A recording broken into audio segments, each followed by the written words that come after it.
How to fix Messenger not sending messages. Hi everyone, welcome back to our channel 1-2-Step. In today's tutorial video, I'm quickly going to show you how to fix if your messages are not being sent on Messenger. Stick till the end and let's get this tutorial started. Now this is not a permanent issue that you're facing.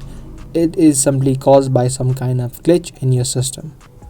Now to reset the system, what you can do is you can first try to update the app of Messenger. Head over to the Play Store or the App Store and then search for Messenger on the search bar.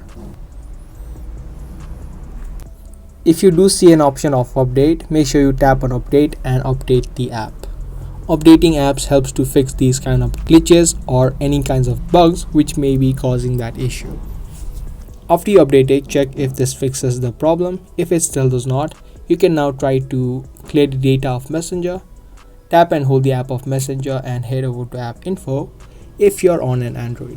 If you're using an iOS, you'll need to open up the settings of your phone and then offload the app of Messenger. Tap on the clear data option, which should be displaying somewhere on the screen, and tap on clear data. Now data include caches and other information such as your login information. Now after you clear the data, you'll again need to type in your email address and the password of your Facebook and log into your Messenger. Now after you do these couple of steps, your problem of messages not sending should be fixed. If this video did help to fix your problem, then make sure to subscribe and give this video a thumbs up. I'll be back with more interesting videos similar to this.